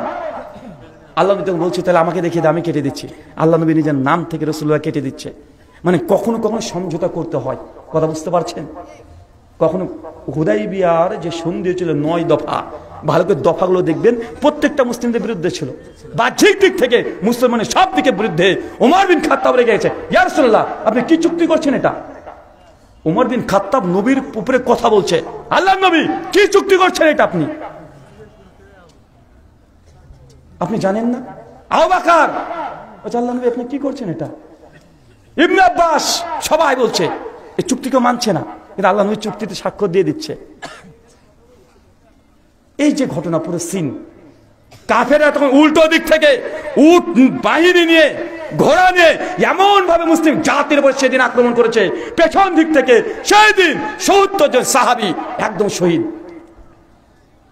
মুসলমান হেরে গেছে, অথচ 1 ঘন্টা আগে মুসলমানরা বিজয়ের পতাকা উড্ডীন করেছিল, আনন্দ উল্লাসিত। 1 ঘন্টা পরে মুসলমানরা এই যুদ্ধে হেরে গেছে, পরাজিত। চিন্তা করতে পারছেন? এই যুদ্ধে আল্লাহ নবীর দাঁত মোবারক শহীদ হয়ে গেছে। এই যুদ্ধে নবীজির পায়ে 3খানা তীর নিক্ষেপ করা হয়েছে। এই যুদ্ধে আমির হামজা তাকে শহীদ করা হয়েছে। সাইদ বিন মুসাইব এই যুদ্ধে শহীদ। জাবের বিন আব্দুল্লাহ পিতা এই যুদ্ধে শহীদ। আবু তালহা ইবনে উবাইদুল্লাহ এই যুদ্ধে শহীদ। বড় বড় সাহাবী এই যুদ্ধে শহীদ হয়ে গেছে। মর্মান্তিক ঘটনা। প্রত্যেকটা সাহাবীর যদি এই মৃত্যুর ঘটনা যদি বলতে শুরু করে দিই, চোখ থেকে পানি ঝরতে শুরু করবে। ৭০ জন সাহাবী, উহুদের প্রান্ত, যুদ্ধ চলছে, হঠাৎ করে পেছন থেকে আক্রমণ। আল্লাহ নবী বুঝতে পারেন নাই, দেখছে কাফেররা তীর নিয়ে নিক্ষেপ করে চলে যায়, সাহাবীদের গর্দন উড়ে দেয়। আল্লাহ নিজের চোখে সাহাবীদেরকে মৃত্যু হতে দেখছে। আল্লাহ ছুটে বেড়ায়, এদিকে যায় ওইদিকে যায়, দেখছে আমির হামজা লাশ পড়ে আছে, ওইখানে কিছু সময় কাটায়। আর এক জায়গায় চলে যায়, ওখানে একজন সাহাবী মরে আছে। নবীর হৃদয় বিদার যে ঘটনা, ছুটে বেড়ায় ওদের প্রান্তে যে সাহাবী আমার মারা যাচ্ছে সবাই। চিন্তা করতে পারছেন? উহুদের যুদ্ধের মূল টার্গেট ছিল যে আল্লাহ নবীকে দুনিয়া থেকে সরিয়ে দিবে। সঙ্গে সঙ্গে 9 জন সাহাবী আল্লাহ নবীকে ঘিরে নিল চতুর্দিক থেকে ঘিরে দিয়েছে। ইয়া রাসূলুল্লাহ আপনি মিডিলে থাকেন, খবরদার আপনি মাথা তুলবেন না। 9 জন নবীকে ঘিরে দিয়েছে। 9 জন ঘিরে চতুর্দিক থেকে তার তীর নিক্ষেপ করছে যে আল্লাহ নবীর উপরে কোনোভাবে অ্যাটাক যেন করতে না পারে। আর এই জিনিসটা যখন খালিদ বিন ওয়ালিদ দেখেছে, দুর্ধর্ষ যোদ্ধা, কঠিন প্ল্যান, উনি সঙ্গে সঙ্গে কয়েকশো কাফেরকে নিয়ে 9 জনের সামনে চলে এসছে। আর যখনই চলে এসেছে মুসলিমরা তারাও ভীত সন্ত্রস্ত হয়ে গেছে, এখন নবীকে রক্ষা করা যাবে না। তার টার্গেট একটাই, যে কোনো মূল্যে নবীকে অক্ষত অবস্থায় ওদের প্রান্ত থেকে নিয়ে যেতে হবে। আল্লাহ নবীর সঙ্গে সঙ্গে তাদেরকে বলছে যে এই সামনে যখন চলে এসেছে 7 জন সাহাবী পর তার সঙ্গে লড়াই করে ওইখানে শহীদ নবীর সামনে। একজন সাহাবীর জন্য আল্লাহ নবীর জীবন সেই দিন আল্লাহ ওসিলা বানিয়ে তাকে বাঁচিয়ে দিয়েছে। আবু বকর রাদিয়াল্লাহু আনহু বলছেন, সহিহ বুখারী আবু দাউদের হাদিস, যে উহুদের যুদ্ধ তো আবু তালহা ইবনে উবাইদুল্লাহর জন্যই। একাই প্রথম থেকে শেষ পর্যন্ত নবীর সামনে থেকে নবীকে সরাই নাই। কাফেররা তীর মারছে, আল্লাহ নবী দেখছে যে কোথায় কি ঘটে, কোথায় সাহাবীদেরকে মেরে দিচ্ছে, প্রাণ লড়াই চলছে। আল্লাহ নবী সেই সময়তে বারবার তাকিয়ে দেখার চেষ্টা করছে যে আমার সাহাবীদেরকে হত্যা করে দিচ্ছে। আবু তালেব ইবনে উবাইদুল্লাহ সঙ্গে সঙ্গে ইয়া রাসূলুল্লাহ, খবরদার, আপনি সামনে তাকাবেন না, আপনি মাথা তুলবেন না, কাফের আপনাকে টার্গেট করছে, মেরে দিতে পারে। ইয়া রাসূলুল্লাহ, আপনি আমার পেছনে থাকেন, আমার বুক আপনার বুকের কাছে রেখে দেন, মাথাটাকে নিচু করে রাখেন, একটু বসেন। ইয়া রাসূলুল্লাহ, খবরদার, আপনি মাথা তুলবেন না। আল্লাহ রাসূলকে টার্গেট করে 50 খানা তীর নিক্ষেপ করেছে পরপর, 39 খানা তীর আবু তালহা বুকে লেগেছে। 39টা তীর আবু তালহা তার বুকে নিয়ে নবীকে সেভ করেছে। নবীর পায়ে তীর লেগে পা দিয়ে রক্ত বের হচ্ছে, দাঁত মোবারক ভেঙে গেছে, ব্যথায় যন্ত্রণায় ছটপট করছে। সাইদ বিন মুসাইবের হাতে তীর, পতাকা, কালেমার পতাকা। সাইদ বিন মুসাইব দৌড়তে চলে যাচ্ছে কাফেরদের মধ্যে, যে আল্লাহ নবীকে টার্গেট করেছে তাকে হত্যা করবে। সাইদ বিন মুসাইবকে ধরে তার এক হাত কেটে বাদ করে দিয়েছে, মারা গেছে ওখানে শহীদ। পতাকা পড়ে গেছে, আলী বিন আবি তালিব ছুটে গিয়ে কালে পতাকা উড্ডীন করে ধরেছে। আবার যুদ্ধ শুরু। আল্লাহ নবী বুঝতে পারছে যে না, এখানে থাকা সম্ভব নয়, থাকলে এই যুদ্ধে আমার সাহাবীরা আরো অনেক শেষ হয়ে যাবে। আল্লাহ নবী আলীকে, আলী, যারা মুসলিম আছে সবাইকে নিয়ে বেরিয়ে চলো, ওহুদ ছেড়ে দাও, ওহুদের প্রান্ত ত্যাগ করে দাও। ওই যুদ্ধে ঘোষণা করে দিল কাফেররা যে আল্লাহ নবীকে মেরে দিয়েছে, নবী মারা গেছে। আপনি চিন্তা করতে পারছেন, ওহুদের যুদ্ধকে কেন্দ্র করে আল্লাহ কোরআনে সূরা আলী ইমরান 121 নম্বর থেকে 171 নম্বর আয়াত পর্যন্ত প্রায় 60 খানা আয়াত আল্লাহ ওহুদের যুদ্ধে নাজিল করেছে। এই যুদ্ধ যেমন তেমন যুদ্ধ নাকি? 60 খানা পরপর কাফেররা ঘোষণা করে দিয়েছে মুহাম্মদকে মেরে দিয়েছে। কেন জানেন? কারণ আল্লাহর নবীর চেহারা সাইদ বিন মুসাইবের সঙ্গে মিল ছিল অনেকটা। যখন মেরে দিয়েছে খবর পেয়ে গেছে, মুসলিমরা ভীত সন্ত্রস্ত হয়ে গেছে, হীনমন্যতায় যে আল্লাহ নবী মারা গেছে, আরে নবী যদি মারা যায় তো যুদ্ধ করে কি করব, চলো আমরা চলে যাই। আর কিছু বলছে, আরে যার জন্য যুদ্ধ করছিলাম সেই যদি দুনিয়াতে না থাকে, আমার বেঁচে থেকে লাভ কি, চল মরণপণ লড়াই করবো। অবশ্যই যখন দেখলো যে আল্লাহ নবী বেঁচে আছে, নবীকে মারতে পারে নাই, আল্লাহ নবীর সঙ্গে সঙ্গে বলছে যে জি চলো, আমাদের থেকে আর এখানে ক্ষতি বাড়বে। ঘোষণা হয়ে গেল। আল্লাহ নবী যাচ্ছেন, ছাত্রিয়ে যাচ্ছেন। সাহাবীরা নিজেদের আপন আত্মীয়স্বজনের লাশকে টেনে নিয়ে চলে যাচ্ছে। হানজালা রাদিয়াল্লাহু তাআলা না, বিখ্যাত সাহাবী, উহুদের আগের দিন রাত্রিবেলাতে বিয়ে করেছে, বাসরে আছে। সহিহ মুসলিম 3002 নম্বর হাদিস। বাসর রাত্রিবেলাতে ডাক এসেছে যে হানজালা, কালকে উহুদে যেতে হবে। রাত্রিবেলাতেই স্ত্রী সবাস করেছে, এখনো গোসল করে নাই, তরবারি নিয়ে ছুটে তিনি বেরিয়ে পড়েছেন যুদ্ধে গিয়ে, যুদ্ধে শহীদ। হানজালার লাশ খুঁজে পাওয়া যায় না। আল্লাহ নবী বলছে, হানজালা কোথায় আমার? হানজালা কই, তার লাশ পাওয়া যায় না। সাহাবীরা খুঁজে বেড়াচ্ছে, সবার আত্মীয় স্বজনের লাশ খুঁজে বেড়াচ্ছে, হানজালার লাশ আর খুঁজে পাওয়া যাচ্ছে না। আল্লাহ নবী তারপরে একজন এসে বলছে, ইয়া রাসূলুল্লাহ, ওই দেখে হানজালার লাশ। হানজালার লাশ দেখছে যে শূন্যতে ভাসছে, শরীর থেকে টপ টপ করে পানি পড়ছে। সাহাবীকে আল্লাহ নবী বলছে, সাহাবী আমার, ওটা আমার হানজালা। ফেরেশতারা তাকে গোসল দেওয়াচ্ছে। পরবর্তী সময়তে হানজালা স্ত্রী ব্যাখ্যা করেছেন, আল্লাহ নবী, ইয়া রাসূলুল্লাহ, আমার স্বামী হানজালা যেই দিন এই যুদ্ধে এসেছিল সেদিন সে গোসল ফরজ ছিল, গোসল করার টাইম দেয় নাই, আপনার ডাক পেয়েছে, ছুটে চলে এসেছে, আমার কাছে বিদায়টুকু নেয় নাই, ফেরেশতারা সেটা গোসল দিয়েছে। হানজালা এই যুদ্ধে শহীদ হয়ে গেছে। আরো কতজন সাহাবী, 70 জন সাহাবী। ঘটনা যদি বলতে যাই কমপক্ষে না হলেও 10-20 ঘন্টা এরকম সময় কেটে যাবে। সে বুখারীর বর্ণনা সবগুলো। সে বুখারী 3039 নম্বর হাদিস। একজন কাফের, ইসলাম গ্রহণ করেনি, উহুদের যুদ্ধের কথা শুনেছে, সঙ্গে সঙ্গে একাই কালেমা পাঠ করেছে। নেংরা সাহাবী চলে এসেছে মুসলিমদের কাছে, আমাকে যুদ্ধে নিয়ে যাও, আমি মুহাম্মদের প্রতি ঈমান এনেছি, আমাকে যুদ্ধে নিয়ে চলে যাও। মুসলিম সাহাবী তাকে দিচ্ছে, তুমি ন্যাংরা, তুমি যুদ্ধ করতে গিয়ে কি করবে? বলছে, না, আমার খুব শখ, আমার ইচ্ছা যে আমি আল্লাহ রাস্তায় জীবনটা দেব। আমার ইচ্ছা, আমি স্বপ্নে দেখেছি যে আমার এই কাঁধের উপরে একটা তীর লেগেছে আর আমি মৃত্যুবরণ করেছি। আমি এটা স্বপ্নে দেখেছি, আমি চাই আমি শহীদ হতে, আমি আল্লাহ নবীর প্রতি ঈমান এনেছি। এই বলে উহুদে ঢুকেছে। সবাই লাশ যখন কুড়িয়ে নিয়ে যাচ্ছে, এক কোণাতে একটা লাশ পড়ে আছে। আল্লাহ নবী তার দিকে তাকিয়ে বলছে, এটা কেন এর মধ্যে? এ তো আমাদের না। একজন সাহাবী ইয়া রাসূলুল্লাহ, ইনি যুদ্ধের আগেই আপনার প্রতি ঈমান এনেছে, শাহাদাত কালেমা পাঠ করে এসেছে, সে দোয়া করেছে আল্লাহর কাছে যে আল্লাহ আমাকে যেন শহীদ করে দেওয়া হয়। আল্লাহ নবী বলছে, আমি যখন তার দিকে তাকালাম দেখছি তার এইখানে ঠিক তীরটা নিক্ষেপ হয়েছে। আল্লাহ নবী বলছেন যে তার দোয়া আল্লাহ কবুল করে নিয়েছে, অথচ এক রাকাত নামাজ পড়েনি, এক রাকাত নামাজ পড়েনি। আল্লাহ নবী চলে যাচ্ছেন, সবাই যখন চলে যাচ্ছে আল্লাহ নবী নিজের শরীর নিয়ে উঠতে পারছেন না, পাহাড়ে উঠতে পারছেন না। এই আবু তালহা ইবনে উবাইদুল্লাহ 39টা তীর, নবী উঠতে পারছেন না, দেখছেন পা দিয়ে রক্ত বের হচ্ছে। সঙ্গে ওই অবস্থায় আল্লাহ নবীকে কাঁধে তুলে নিয়ে উনি দৌড়তে দৌড়তে ছুটে পাহাড়কে উপরে তুলে ফেলছেন। সাহাবী, এটা হচ্ছে সাহাবী। আল্লাহ এমনি বলে নাই যে আমি তাদের প্রতি খুশি রাজি হয়ে গেছি, এটা সাহাবী। অনেক ঘটনা। আচ্ছা, আপনার কাছে প্রশ্ন, বলেন তো, এই যে এত ঘটনা শুনলেন, মুসলিমরা বিজয় লাভ করার পর আবার পরাজয় গ্লানি ভোগ করেছে, কারণ কি? কারণ বলেন, বলতে থাকেন, কারণ বলেন। যতক্ষণ কারণ বের করতে না পাচ্ছেন, বাংলাদেশের যা সিচুয়েশন, এরকম ঘটনা ঘটে যেতে পারে, তার জন্য সাবধান, সতর্ক থাকবেন। এই হাদিস একদিকে আর বাংলাদেশের প্রেক্ষাপট একদিকে রেখে দেন, দেখেন হুবহু সেম, একদম মিল পাবেন আপনি। আল্লাহ নবীর মধ্যে উত্তম আদর্শ আছে। এই ফিতনার সময় কিভাবে ডিল করতে হবে, ওদের এই যুদ্ধ থেকে আপনাদেরকে শিক্ষা নিতে হবে। বলেন কি সমস্যা, কি প্রবলেম যে বিজয় লাভ করার পরে আবার পরাজয়ের গ্লানি ভোগ করেছে?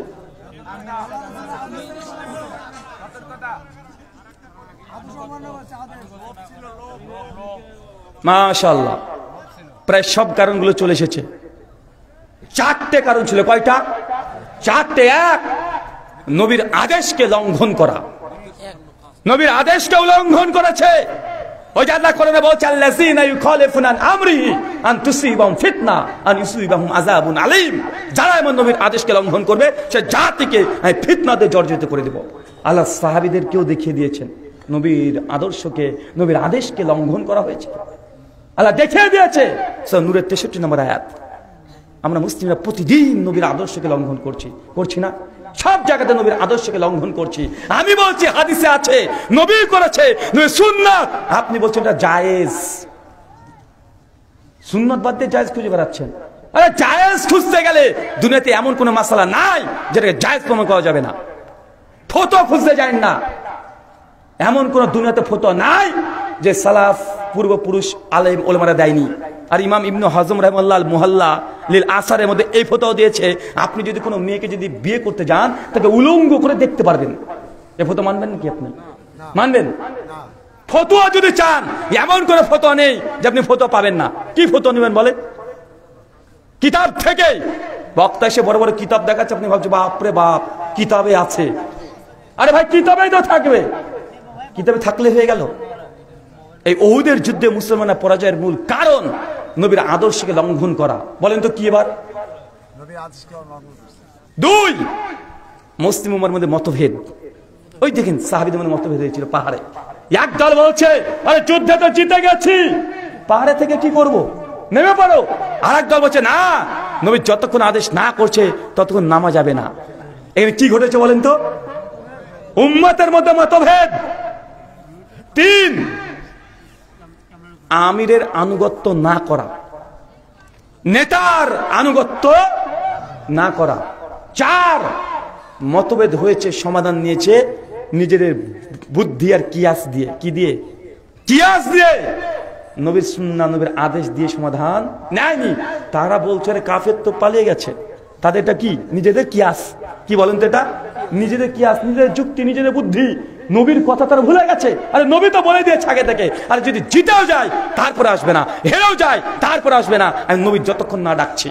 তারা নিজেদের বুদ্ধি কিয়াসকে কাজে লাগিয়েছে। আরে কাফেরা পালিয়ে গেছে, গনিমত বন্টন হয়ে যাচ্ছে, চলো আমরা ছুটে ছুটে যাই। 5, দুনিয়ার প্রতি লালসা। কি বলেন তো? দেখেন গনিমতের মাল নিয়ে ছোটাছুটি, আকাঙ্ক্ষা। এই টোটাল হচ্ছে 5টা কারণ। কয়টা কারণ? 5টা কারণ। এই মুহূর্তে অবস্থায় আপনাদের বাংলাদেশের মধ্যে যদি 5টা জিনিস যদি পাওয়া যায়, আবারও বিজয় অন্যদের হাতে চলে যাবে, আবারও যাওয়ার আশঙ্কা আছে। তাই এখনই ক্ষমতার লড়াই করতে যায়েন না, এখনই লোভ লালসার ভিতরে ঢুকায়েন না, একটি স্থির হতে দেন, শান্ত হতে দেন। চতুর্দিকে আন্তর্জাতিক যেগুলো ঘটছে, কি হচ্ছে, চোখ কান খোলা রাখেন। এখনই নেতা হতে হবে, এখনই আপনাকে প্রতিশোধ নিতে হবে, এখনই এটা করতে হবে, এরকম চিন্তা করলে আবার মুসলিম উম্মাহ ক্ষতিগ্রস্ত হবে ইনশাআল্লাহ। আমি চাই আল্লাহ যেন ক্ষতি না করে, কিন্তু এরকম লালসার মধ্যে যে পড়ে যান, এখন আপনাকে নেতা হতে হবে, এরকম হচ্ছে না ভাইজান? আপনারা দেখেন কি চলে গেছে, পালিয়ে গেছে, ভালো কথা, আপনার ওই জিনিসগুলো নিয়ে আসার কি দরকার ছিল রে ভাই? মাতব্বরি করে ওই পার্লামেন্ট থেকে নিয়ে এসছিলেন না আপনারা? হ্যাঁ, মাছও নিয়ে এসছে, বদমাস, দেখেছেন? মানে ওই গণিমতের মাল বন্টন করার মতো করতে শুরু করে দিয়েছে। আরে পার্লামেন্টের সম্পত্তি যদি আপনি একটা নষ্ট করেন, আত্মসাৎ করেন, আপনাকে জাহান্নামে যেতে হবে। আপনার হুঁশ আছে? পার্লামেন্টের সম্পত্তি কাদের? জনসাধারণের। কার? জনসাধারণের। ইচ্ছাকৃত করে যে ট্রেন স্টেশনে যদি আপনি ভাড়াও না দেন, ট্রেনে চাপছেন, ভাড়া দিচ্ছেন না, এটা গুনাহ, এটা পাপ, গুনাহ কাবিরা হবে। কেন? এটা সরকারি সম্পত্তি নয়, সরকার তো এখানে দায়িত্ব পালন করছে। যদি আপনি ইলেকট্রিক যদি চুরি করেন, ইলেকট্রিক চুরি করছেন, এটা চোরের গুনাহ, মানে চুরির গুনাহ।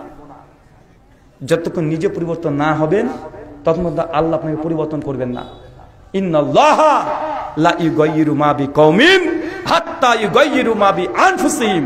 সূরা রাদ আয়াত নম্বর 11 শেষ অংশ আল্লাহ কোরআনে বলছে, সে জাতির আল্লাহ ততক্ষণ পরিবর্তন করবেন না যতক্ষণ সে জাতিরা নিজের পরিবর্তন না হয়। আপনাকে পরিবর্তন হতে হবে। 16 বছর পরে একটু পরিবর্তন হয়েছে, একটু মোড় ঘুরিয়েছে, আল্লাহ পরিবর্তন করে দিয়েছে। দিয়েছে কি দেয় নাই? দিয়েছে। সিরিয়া 4 দিন আগে বিজয় লাভ করেছে না? সিরিয়া বিজয় লাভ করেছে না? সিরিয়া বিজয় লাভ করেছে। আর সিরিয়ার বিজয়ের মধ্যেই আছে মুসলিম উম্মাহর জন্য কল্যাণ। সিরিয়া বিজয় লাভ করা মানে মুসলিম জাতির আবার নতুন করে ভালো দিন আসছে। এটা আল্লাহ নবী হাদিসে বলে গেছে, জামে তিরমিজি হাদিস না 2192। সিরিয়া যখনই কল্যাণ হবে, পুরো বিশ্বের মুসলিম জাতি আবার কল্যাণ ফিরে পাবে ইনশাআল্লাহ। সিরিয়ার সঙ্গে কানেকশন আছে। আল্লাহ নবী হাদিসে পরিষ্কার ভাবে বলে দিয়েছে। দেখেন হাদিসটা কি বলছে।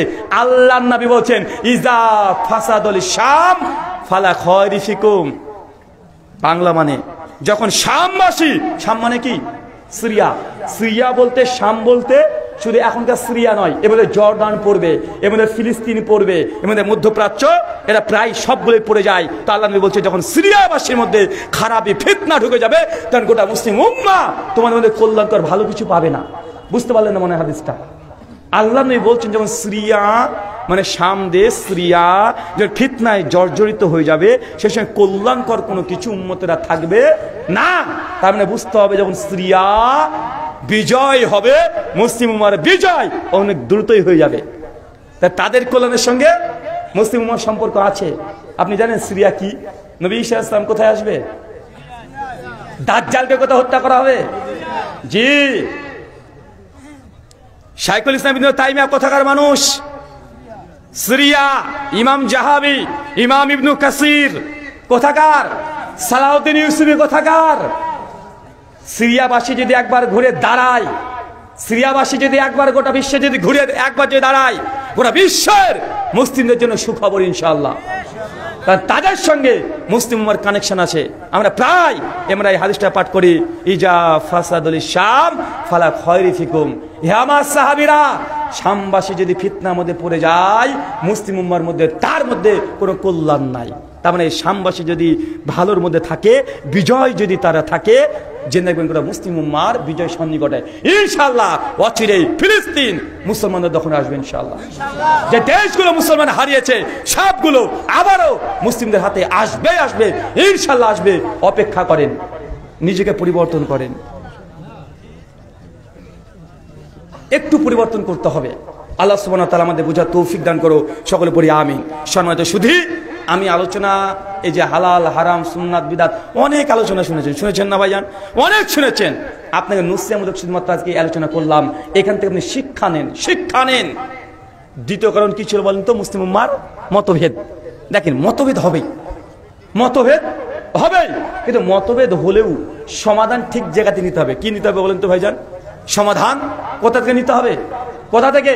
কোরআন এবং হাদিস থেকে। আল্লাহ সুবহানাহু ওয়া তাআলা বোঝা তৌফিক দান করো, সকলে পড়ি আমিন। আচ্ছা, আগামী বছর আপনাদের অত্র অঞ্চলে এই ওয়াজ মাহফিল হোক, এটা কে কে চান? এবার হাত তুলেন তো।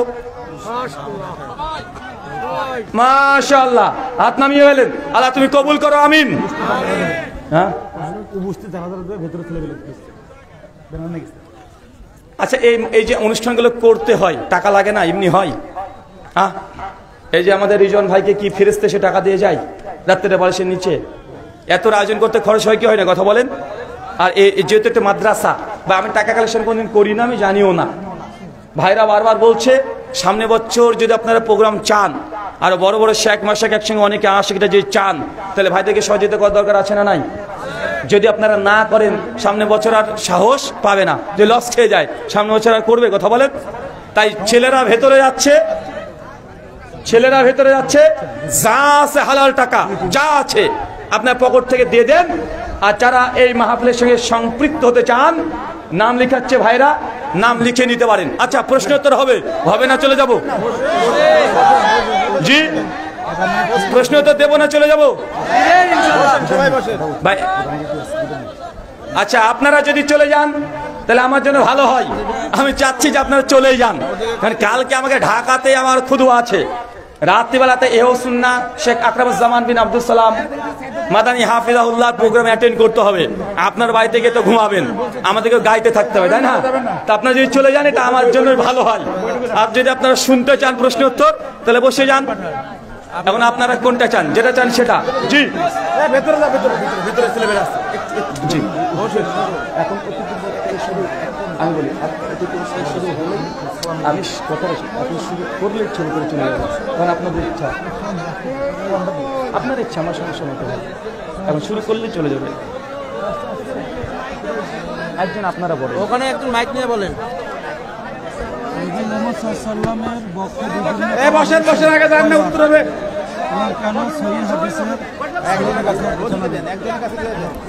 ভাই বসেন, তাহেরির মতো বলতে হবে নাকি রে ভাই?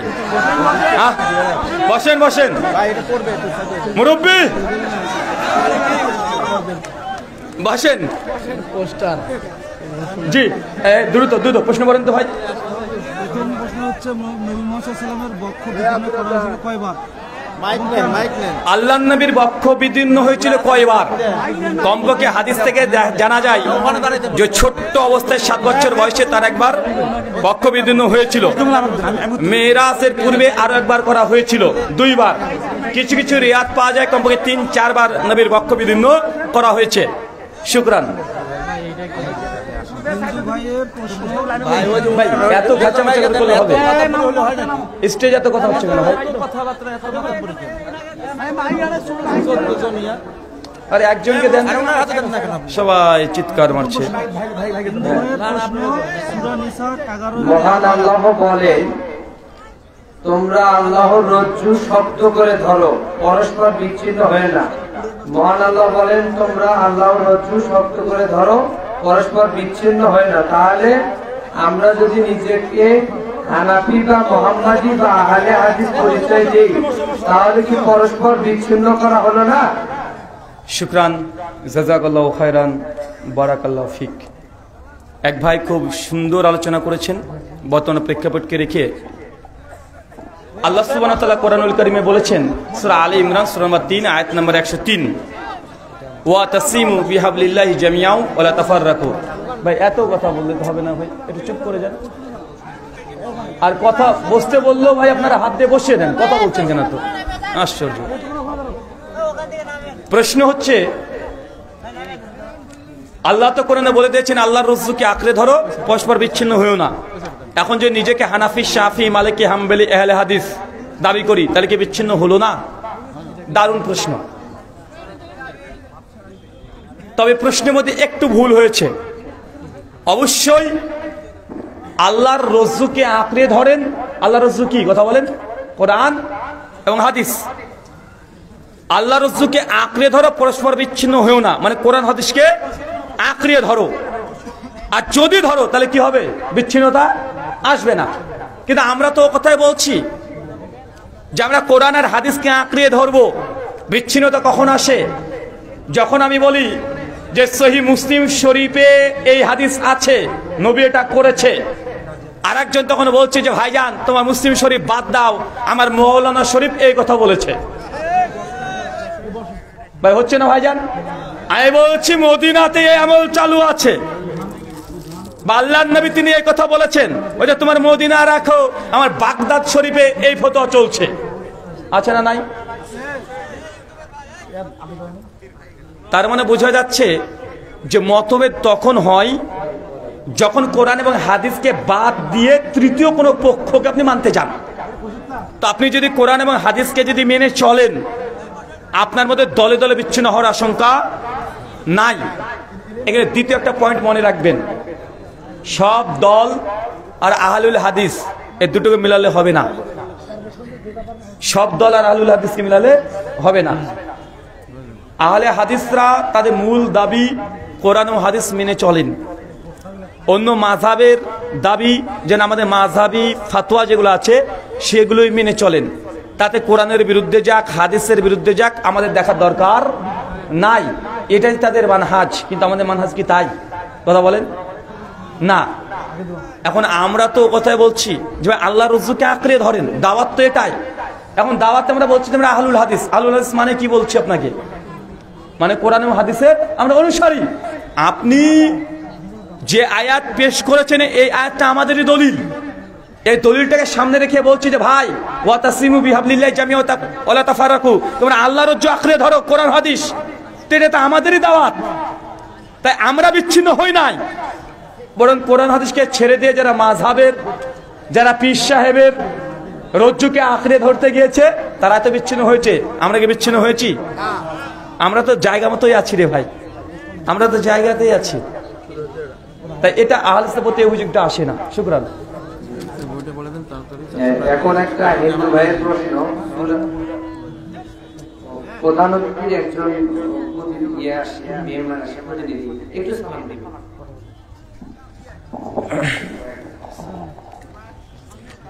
আসসালামু আলাইকুম। আজকে নাজিমুজ্জামান বিশাল আপনাদের মাঝে